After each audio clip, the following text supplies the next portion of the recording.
Romeo and Juliet takes place in Verona, Italy. Two of the most important families in that city, the Montagues and the Capulets, have a long-standing feud with each other. At the beginning of the play, Montague and Capulet servants get into a fight with each other. Benvolio, a Montague family member, tries to break up the fight, but one of the Capulets, Tybalt, starts fighting with Benvolio. Finally, the prince comes and breaks up the fight.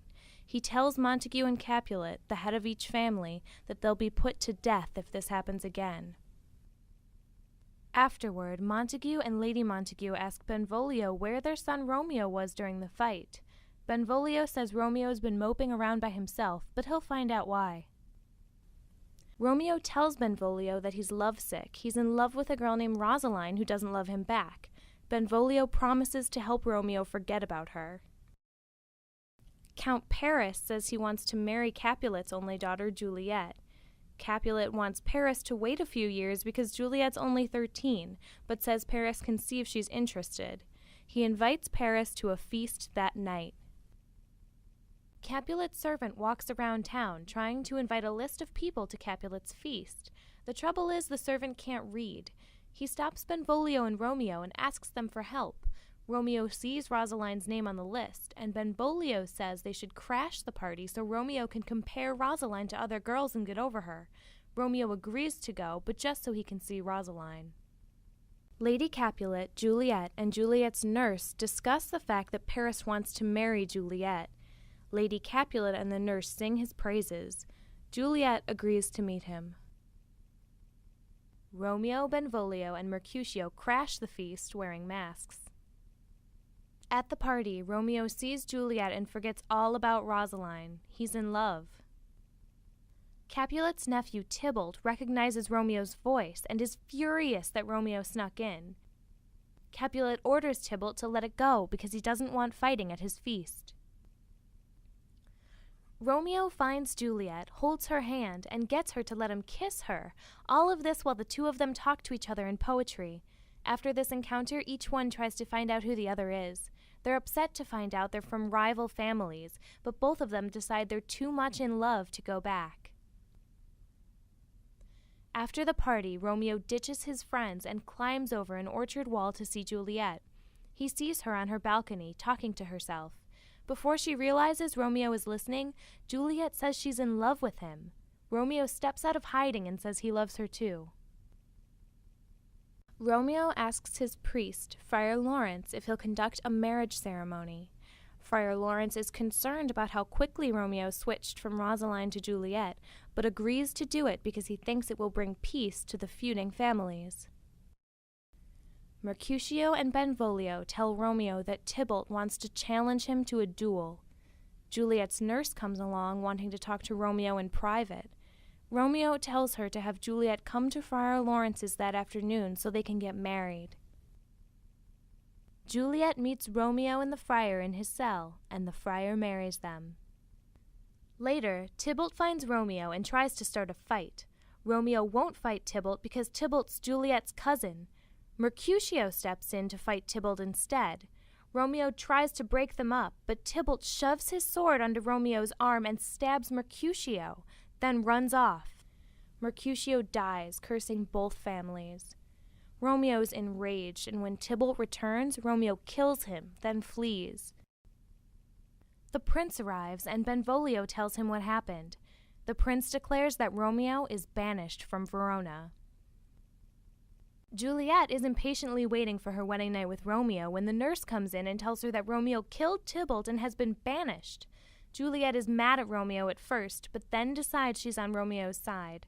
Juliet sends the nurse to tell Romeo to spend the night with her. Friar Lawrence breaks the news to Romeo that he's been banished, and Romeo wants to kill himself. The nurse arrives and tells Romeo to go to Juliet that night.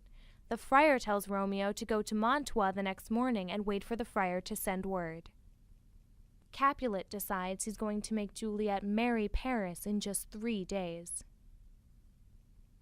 After spending the night together, Romeo and Juliet playfully argue about whether it's dawn until they can't deny it and Romeo leaves.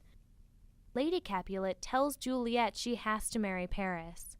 Juliet refuses, but Capulet himself comes in and tells her he'll disown her if she doesn't do it. Juliet goes to see Friar Lawrence and tells him that she'll kill herself if he can't show her a way out of her predicament. He gives her a vial with a drug in it and tells her to agree to the marriage, then take the drug the night before the wedding. For 42 hours she'll seem like she's dead, and the family will lay her in the family tomb. Friar Lawrence will write Romeo to tell him what's happening, and the two will be waiting when she wakes up and can take her off to Mantua. Juliet agrees. Juliet goes to her father and tells him that Friar Lawrence has taught her to be obedient. Capulet is so happy with the change of heart that he moves the wedding to the very next day. That night, Juliet debates with herself about taking the drug, thinking about how scary it would be to wake up in a tomb, but she decides to take it anyway. The next day, the Capulets find Juliet in bed, dead. Paris and Friar Lawrence arrive for the wedding. Capulet, Lady Capulet, the nurse, and Paris all lament that death has robbed them, but Friar Lawrence tells them that Juliet is in a better place. They prepare to take Juliet to her tomb. In Mantua, Romeo wakes up expecting good news. His servant, Balthazar, arrives and tells him Juliet is dead. Romeo decides to kill himself and lie next to Juliet.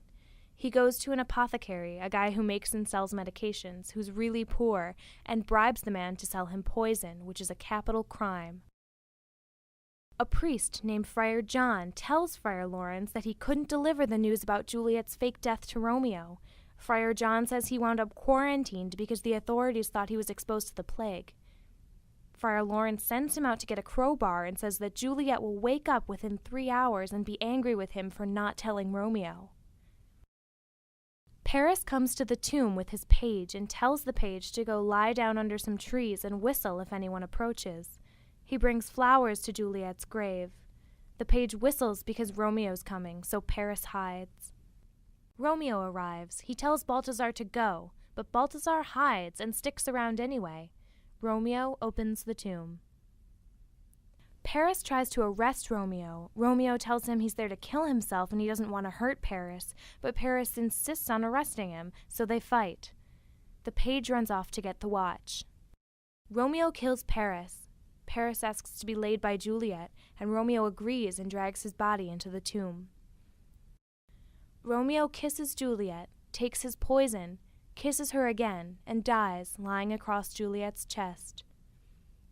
Friar Lawrence arrives in the churchyard, finds out from Balthazar that Romeo's there, and goes into the tomb to find Juliet awake. He explains that the plan didn't work, some higher power thwarted it, and that she needs to leave and he'll find a place for her as a nun. He runs away because he thinks the watch is coming. Juliet refuses to leave. She sees that Romeo has poisoned himself and kisses him, hoping to get some of the poison. Then she hears people coming, takes Romeo's dagger, and stabs herself with it. The chief watchman arrives and finds the bodies. He sends watchmen to round up anyone lurking in the vicinity and to get the prince and the Capulets and Montagues. The watchmen round up Balthazar and Friar Lawrence. Friar Lawrence explains everything that's happened. The prince says Capulet and Montague have been punished for their feud, and the prince has been punished for tolerating their feud because he's lost 2 relatives, Mercutio and Paris. Montague promises to make a golden statue of Juliet, and Capulet promises to make one of Romeo. For more information about Romeo and Juliet, check out the Romeo and Juliet SparkNote on sparknotes.com.